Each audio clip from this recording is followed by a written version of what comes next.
जोहार। आज मैं रांची के बहुत ही पुराने अस्पताल देबुका से रूबरू करवाने जा रही हूँ।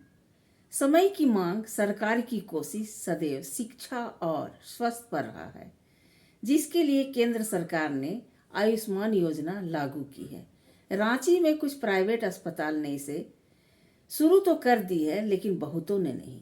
सरकारी अस्पतालों के तो क्या कहने, तो कहीं तो कहीं छाप।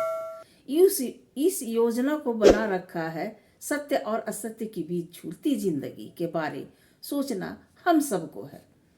मैंने अपने व्हाट्सएप नंबर 8709143815 जारी किया है कि यदि कोई पीड़ित है तो सारे प्रमाण सहित मुझे भेजे, ताकि मैं सरकार तक पहुंचाने का काम कर सकूं। आइए लिए चलते हैं देबुका अस्पताल की ओर और डॉक्टर से मिलकर बात करके आपके समक्ष प्रस्तुत करते हैं। इन्फो सेतु वक्र दृष्टि कैमरे की नज़र आज हमारी वक्र दृष्टि देबुका नर्सिंग हॉस्पिटल की ओर है। आइए लिए चलते हैं देबुका हॉस्पिटल और वहाँ के डॉक्टरों से मिलने के बाद जानने की कोशिश करते हैं कि क्या है।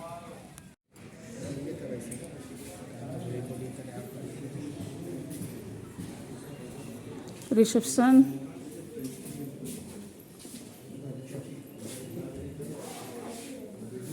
मेडिसिन,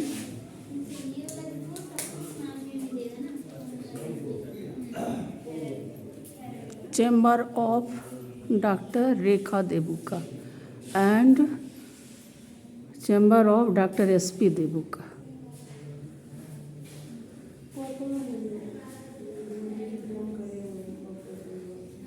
ये मरीज हैं, अल्ट्रासाउंड,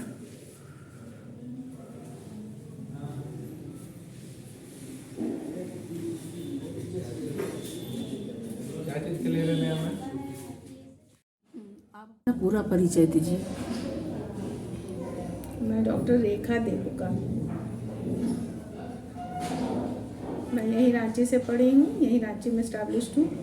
यहाँ मैं अपना एस्टैब्लिशमेंट चलाती हूँ देबुका हॉस्पिटल के नाम से। मैं एक ऑब्स्टेट्रिशियन और गायनेकोलॉजिस्ट हूँ। इस इस्टेब्लिशमेंट में मेरे हस्बैंड ऑर्थोपेडिशियन हैं और मेरा बेटा भी ऑर्थोपेडिक प्रैक्टिस करता है। अच्छा, तो ये जो अस्पताल है इसकी स्थापना कब हुई थी? हम लोगों ने इसकी शुरुआत की है 1986 में। 86 जी, 1986 में। पहले छोटा अस्पताल से स्टार्ट किया था, 5 बेड से स्टार्ट किया, धीरे धीरे बढ़ाते चले गए और अब ये करीब 40 बेडेड हॉस्पिटल हमारा हो गया है। तो मैंने हस्बैंड वाइफ दोनों का योगदान इस हॉस्पिटल में है ना। तो कुछ ऐसा अनुभव आप हमको बताइए मैम, कि जिसमें आप इसको चला रही थी, स्टार्ट कर रही थी, तो उस समय कुछ दिक्कतें आ रही थी? नहीं, जब हमने स्टार्ट किया तो सच बोलूँगी तो हमें बहुत अच्छा सपोर्ट मिला, क्योंकि रांची में 1986 में इतने प्राइवेट हॉस्पिटल्स का कल्चर नहीं था। यहाँ बहुत, अभी जिस तरह से आप देख रही हैं कि मशरूम की तरह प्राइवेट हॉस्पिटल्स हैं, उस समय नहीं थे। तो हमने स्टार्ट किया, मुश्किल से रांची में 2-3 प्राइवेट अस्पताल थे, तो हमें बहुत अच्छा रिस्पांस मिला और हमने खूब मेहनत से काम किया, अच्छा काम किया, मेहनत रंग लाया। यानी कि अभी मैंने छोटा सा बोल रहे 5 बेड से स्टार्ट करके आज बहुत विशाल कर दिए हैं। अच्छा, यहाँ क्या क्या फैसिलिटी है? हमारे यहाँ मैं स्त्री एवं प्रसव रोग विशेषज्ञ हूँ, ऑब्स्टेट्रिशियन गायनेकोलॉजिस्ट। उसमें सारा फुल रेंज काम होता है। डॉक्टर साहब ऑर्थोपेडिशियन हैं, वो सीनियर ऑर्थोपेडिशियन है यहाँ के, वो सब होता है। इसके साथ बेटा ऑर्थोपेडिक्स में बाहर से, लंदन से सारी डिग्रियाँ ले वो करके आया है, तो वो भी सब कुछ करता है। इसके अलावा हमारे यहाँ ऑन कॉल में डॉक्टर्स है, सर्जरी का काम होता है, ब्रेन सर्जरी का भी होता है, न्यूरो का भी काम होता है, जनरल सर्जरी होता है, थोड़ा बहुत यूरो का काम होता है। वो लोग ऑन कॉल डॉक्टर्स रहते हैं, जिनको कि हमें मैंने कॉल करके जैसा जैसा ज़रूरत होता है वैसा आप बुला लेती हैं। मैंने हर तरह के डॉक्टर्स हैं उपलब्ध हैं, उपलब्ध है, मैंने बुला लिया जाता है। अच्छा, यहाँ पर निःशुल्क चिकित्सा का क्या व्यवस्था है?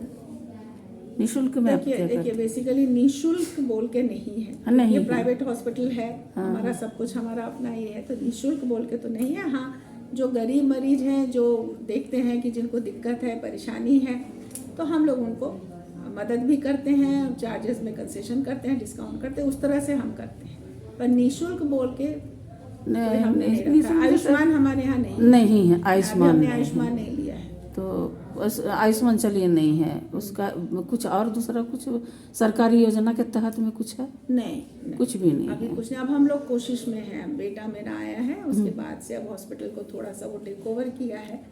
अब वो सब तरह की जो अलग अलग योजनाएं जो सब है, तो उसमें अब हो जाएगा। कि हॉस्पिटल तो देखिए यहाँ पर है सरकार की तरफ से कि स्वस्थ, अभी जैसे कि हमने एक चर्चा की थी स्वस्थ और शिक्षा, तो स्वस्थ पर हम हॉस्पिटल, बहुत सारे हॉस्पिटल्स का हमने विजिट किया। बहुत जैसे कि देखिए डॉक्टर का फ़ी का बात अलग छोड़ दीजिए, जो जैसा डॉक्टर उसका फीस होता है, लेकिन जैसे कि टेस्ट वाला जो होता है विशेषकर डिफरेंस है, हर जगह का डिफरेंस है। इस पर आप कुछ बताना चाहेंगी? डिफरेंस मतलब है कहीं ज़्यादा कहीं कम, कहीं चार्जेस। हाँ, चार्जेस। हाँ, ये तो पर्सन टू पर्सन, जगह टू जगह वैरी करता है। देखिए इसमें तो आप किसी को फोर्स नहीं कर सकते हैं। तो इसका कोई रूल्स मैंने आप लोग को नहीं मिला हुआ है ना? है कोई इसका रूल हो भी नहीं सकता है ना। अब आप ट्रेन में ही चढ़ती हैं तो 3 टायर भी है और जनरल वार्ड भी है और एसी भी है, तो आप क्यों पेमेंट करती हैं? सुविधा के अकॉर्डिंगली पेमेंट करती हैं। वही चीज़ आप मान लीजिए यहाँ भी अभी इसमें क्या गलत है? जो जैसे सुविधा दे, कोई बैठ के रोड किनारे बैठ के आपका ब्लड निकाल के टेस्ट कर रहा है, उसके पास एस्टैब्लिशमेंट नहीं है, उसको भाड़ा नहीं है, उसको कुछ नहीं है, उसको कॉस्ट नहीं है, वो आपको कम में करके दे देगा। पर आपको ऑथेंटिक रिपोर्ट है कि नहीं है, वो नहीं होता। ऑथेंटिसिटी चाहेंगे, फैसिलिटी चाहेंगे, सब चाहेंगे, तो जैसे जैसे हॉस्पिटल का स्टैंडर्ड है उस स्टैंडर्ड के हिसाब से लोग चार्जेस करते हैं। हाँ, टेस्ट में तो सब कुछ वही होता है। आप ट्रेन में बैठते हैं तो उसे इतने ही घंटे में पहुँचते हैं। हमको ऐसा लगा किसी ने कहा कि जैसे गलत है, उतने ही घंटे में पहुँचते हैं, उतना ही टाइम लगता है। लेकिन जैसे कि पैथोलॉजी का है, क्या है, एक्सरे का है, ये का है, तो वहाँ अच्छा ही हॉस्पिटल है, लेकिन वहाँ कम चार्ज है। हम बार बार ये डॉक्टर से हमें प्रश्न किए हैं, आपसे भी कर लिए, तो बोले कि देखिए हम लोग की मशीन कुछ डिफरेंस है कि कुछ इसकी जानकारी हमें नहीं है। मशीन्स में कुछ डिफरेंस होती है। हाँ, तो हमको इसकी जानकारी नहीं। हमने कहा कि इसकी विषय में हमको बारीकी से हमको बताया जाए ताकि हम कहीं भी और भी हम पूछ सके। मशीन की भी डिफरेंस है। कहीं है कि जो एक पुराने जमाने पहले वाली जो मशीनें हैं उसके थ्रू काम होता है, उसमें टाइम लगती है, वो थोड़े कम में कर जाते हैं। अब किसी ने अपना पैसा लगा, इन्वेस्ट किया है, एक मॉडर्न मशीन खरीदा है, उसने मॉडर्न मशीन के थ्रू आपका टेस्ट करते हैं, कम समय में आपको रिपोर्ट दे देते हैं, उसका नेचुरली वो थोड़ा चार्ज अपना एक्स्ट्रा लेंगे। अपना जो मशीन का वियर है, टेयर है, मेंटेनेंस है, उसको जोड़ के लेते हैं। तो सब तरह के लोगों को सब तरह का इलाज हो जाता है, ये सोच करके ये चार्जेस रखा गया है। ये मरीज को रखने का विधि व्यवस्था, केबिन, हम एक पिछली बार आए थे, हम देख रहे थे। हमारे यहाँ सब तरह का है, सेपरेट केबिन्स भी है, अच्छा, डबल भी है, कुछ अटैच्ड बाथरूम के साथ हैं, कुछ कॉमन है, 3 बेड पे बाथरूम है, वैसे करके हैं। डॉर्मेटरी जो बोलिए, लेकिन डॉर्मेटरी नहीं है, सेपरेटेड ही है, लेकिन इंडिविजुअल भी है, एसी रूम है, नॉन एसी रूम है, कुछ मैंने हर तरह। जैसे मान लीजिए कोई गरीब आ गया, कोई अफोर्ड नहीं कर पाएगा, जनरल, हाँ, जनरल बेड्स उसके मैंने अलग से, जैसे कि मान लीजिए कोई नहीं अफोर्ड कर पाया तो आप जनरल में, तो जनरल बेड्स है, हाँ, उसका चार्ज उसी हिसाब से जो है। सक्षम है उसके लिए है ना। सब तरह का है, एसी भी है, नॉन एसी भी है, सक्षम, वही अभी बात हो रही थी ना, सक्षम है वो खर्च करेगा, जनरल है उसको जनरल बेड दिया जाएगा, डॉक्टर वही है, इलाज वही मिलेगा, इलाज तो वही मिलेगा। चलिए, बहुत बहुत आपका धन्यवाद मैडम, आपने मेरे चैनल को समय दिया। आपका मैंने परिचय तो हम लेना मुनासिब नहीं समझते हैं, क्योंकि आप खुद में एक पहचान है। नहीं नहीं मैम, ऐसी बात नहीं है, ये आपका बड़प्पन है ऐसा कहना। नहीं, हम एक बात जानना चाहेंगे कांस जी कि आपकी शिक्षा के बारे में, कि आपकी प्रारंभिक शिक्षा, कॉलेज, मेडिकल, टोटल आप हमको बताएं। सबसे पहले शिक्षक मेरे माँ बाप, ठीक है, तो जो कल्चर है, जो लाइफ जीने का तरीका है, वो उनसे सीखा। तो मेरे लिए मेरे पहले टीचर्स मेरे पेरेंट्स मानता हूँ, तो एजुकेशन घर पे चालू हुआ मेरे हिसाब से। उसके बाद मैं बहुत प्राउड हूँ कि मैं होली क्रॉस का प्रोडक्ट हूँ यहाँ तक। और अभी रिसेंटली होली इंडिपेंडेंस डे पे चीफ गेस्ट भी उन्होंने बुलाया, तो एक बहुत ही नॉस्टैल्जिक मोमेंट था कि जिस स्कूल में पहली बार पढ़ना शुरू किए वहाँ पे एज अ चीफ गेस्ट गए, तो होली क्रॉस पढ़ा। होली क्रॉस के बाद DPS रांची में क्लास प्रेप से क्लास 6 तक, बीच में मेरे को मौका मिला 1 साल कनाडा भी पढ़ने का, मेरी फैमिली शिफ्ट हो गई थी, फिर 1 साल नागपुर पढ़ा, फिर कुछ समय रांची, करते कराते मेरी 10वीं कंप्लीट हुई। +2 मैंने किया दिल्ली से। उस समय मौका मिला बहुत सारे ऐसे लोगों से मिलने का जो लोग अपने अपने स्कूल के टॉपर थे, तो समझ में आया कि हम एक कुएं के मेढक थे और ऐसे बहुत सारे कुएं, हर कुएं का एक मेढक है।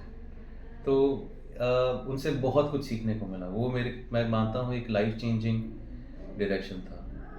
मेरा अंडर ग्रेजुएशन मतलब MBBS मणिपाल से मणिपाल मणिपाल से से किया किया। है। अच्छा, उसके और बाद पोस्ट जैसे लखनऊ के बारे में हमको जहाँ तक जानकारी है, हाँ। तो वहाँ कौन सा डिग्री के लिए आप पोस्ट ग्रेजुएशन हम लोग की MS जो अच्छा, कहते हैं, MS। वो मैंने लखनऊ से की। अच्छा, उसके बाद अपने लंदन, फिर वहाँ से चला गया 4 साल लंदन में। तो लंदन जाने का जो आपका ही था, गोल्ड मेडलिस्ट है आप, हमको पता है।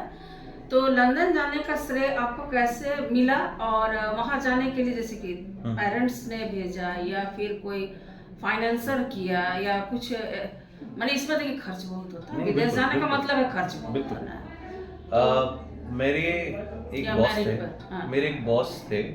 मैं जा रहा था KGMC में जॉब छोड़ने, तो मैंने नॉक किया, बोले सर आपसे बात करनी। बोले अच्छा हुआ तुम आ गए, मैं तुमको बुलाने वाला था, बैठो। तो बोले देखो UK जाने का एक अपॉर्चुनिटी आया है, वो लोग कुछ ढूंढ रहे हैं, तुम इंटरेस्टेड हो क्या? मैं बोला हाँ। तो बोले अच्छा तुम क्या कह रहे थे? बोला नहीं कोई बात नहीं सर, रहने दीजिए, अभी क्या छोड़ूंगा। तो खैर वो पहल उन्होंने की। एक उसके लिए एक MCH करके कोर्स होता है, जिसका इंटरव्यू दिया, इंटरव्यू पास किया, पेपर वर्क करते कराते वो उस पूरे प्रोसेस में करीब 6 से 9 महीने लग जाते हैं पूरा पेपर वर्क क्लियर करने में। उस दौरान बस मैंने अपनी सीनियर रेसिडेंसी लखनऊ से ही कंटिन्यू रखी। एज फॉर कि उसका कॉस्ट कैसे संभाला, तो मैंने शुरू में कुछ पैसे अपने फादर से लिए, और मैंने बोला कि एक बार मेरे को शुरुआत करने के लिए और मेरी 1 साल की फीस का पैसा आप दे दीजिए, बाकी फिर मैं वहाँ अपना रहने का और अपनी सेकेंड ईयर की फीस वो मैं कमा के सेव करके खुद से दे दूँगा। लेबोरियस है तब तो आप थोड़ा तो हाँ देखिए तो मैनेज किया है ना, कुछ देखिए हेल्प मिला, मैं ये नहीं बोलता हूँ हेल्प कि भी मिला और आप खुद उससे मैनेज बिल्कुल। करना। हेल्प भी मांगे, मिला भी फादर का, और उसको मैनेज भी कर लिया। जैसे कि आपने जो वहाँ डिग्री ली, क्या हमारे इंडिया में नहीं है क्या? वो डिग्री इंडिया में मिल नहीं सकती। अच्छा, बोलिए उसको रख दीजिए please। वो डिग्री इंडिया में मिल ही नहीं सकती, क्योंकि वो वहीं की डिग्री है, वहीं की लोकल इंग्लैंड की डिग्री को ही fellow of royal college of surgeons कहते हैं। तो मेंबर तो आप यहाँ इंडिया बैठे बन सकते हो, फेलो के लिए आपको वहाँ काम करना पड़ेगा। जब वहाँ के 3 लोकल मतलब 3 इंग्लैंड के कंसल्टेंट बोलेंगे हाँ हमें लगता है कि ये लड़का काबिल है इस एग्जाम को देने लायक, तब वो 3 लोग रिकमेंडेशन देते हैं। एग्जाम फीस 2 लाख रुपए है, तो तब आप 2 लाख रुपए का फॉर्म भर पाते हो और तब आपको एग्ज़ाम देना पड़ता है। तो इसीलिए वो एग्ज़ाम को सर्जिकल फील्ड का one of the toughest exam या टॉप नॉच एग्ज़ाम मानते हैं, और अक्सर कहते हैं कि जो यहाँ से पास किए हुए लोग हैं या नॉन इंग्लैंड जो जिनके लिए इंग्लिश प्राइमरी लैंग्वेज नहीं है, उन लोग अक्सर एक बार में पास नहीं कर पाते।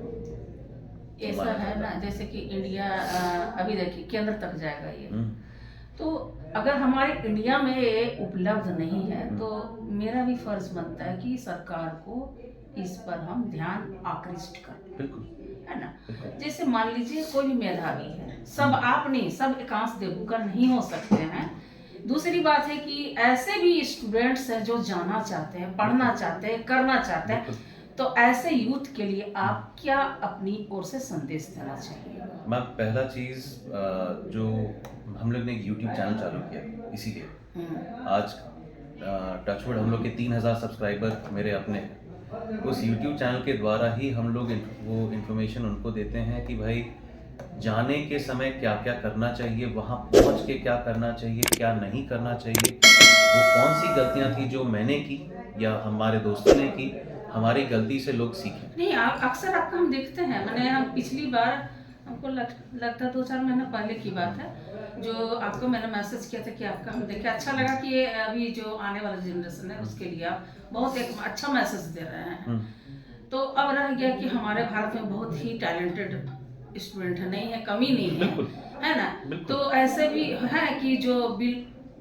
इतना खर्च करके जा नहीं सकते हैं। बिल्कुल। तो इसकी सुविधा के लिए हम सरकार, केंद्र सरकार को विशेष, राज्य सरकार से अपेक्षा नहीं है मेरी, हम केंद्र सरकार से एक अपेक्षा करते हैं, माननीय मोदी जी से, जो हमारे शिक्षा मंत्री हैं उनसे, कि मेरा एक अनुरोध रहेगा कि हमारे इंडिया में भी ऐसे छात्रों के लिए कुछ विधि मैम व्यवस्था मौका कराई मिले जाए। ना तो छोड़ के वहाँ इसीलिए आया कि किसी दिन शायद कोई ऐसा प्लेटफॉर्म या मौका मिले तो उन लोगों के लिए कुछ कर पाऊँ जो मैंने वहाँ सीखा कि अरे ये गलती हुई, इस गलती को हम सही करते तो एक और जान बचा सकते थे या एक और ज़िंदगी सही बात और है। बेहतर कर सकते थे। इस तरह से अगर मैं और 10,000 लोगों को सिखा पाऊँ तो 10,000 जानें बचा सकते हैं रोज़।